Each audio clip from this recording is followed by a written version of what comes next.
Alrighty, let's jump right in. Today's all about how I light for videos and photography. What I like to do is start with background separation. Even backing up the footage 5 seconds will show you just how much of a difference it made. Sometimes what I like to do is move the lighting around a bit and look for something that will flatter the portrait. As creatives, this is entirely up to you and it's okay to try new things. Experimenting's part of the process. Even after having the light dialed in, you'll oftentimes have to move your subject. This is another way to make the light work for you.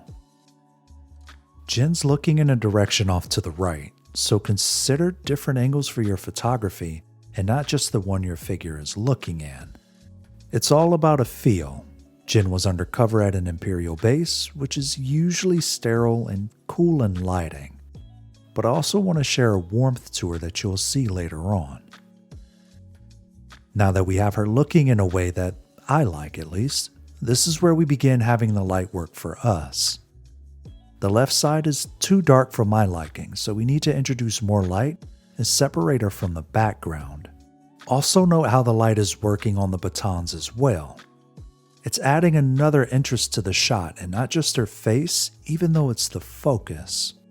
The shadows from the hair on her cheek is just soft enough without fighting for attention from the other light source. Not to mention it's a few shades warmer than the lighting from above and off to her right. As we introduce another light source to fill in those shadows, be careful not to overexpose. This is a little more frustrating to deal with in post. As mentioned before, go with what feels right for you. Just because I prefer more shadows, it doesn't mean you have to as well. Sometimes you get to a point where it's just not working and it may become frustrating. It happens.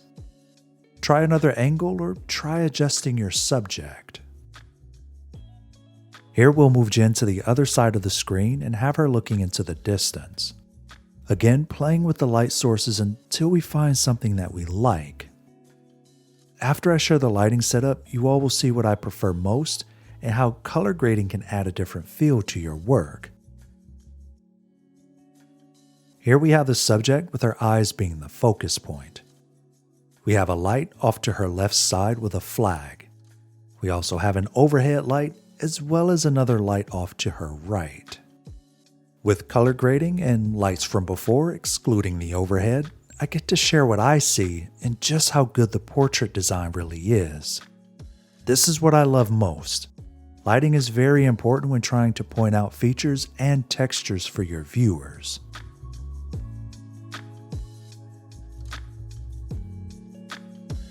Some could argue this is the best lighting for Jen, and this is why you take the time to find it.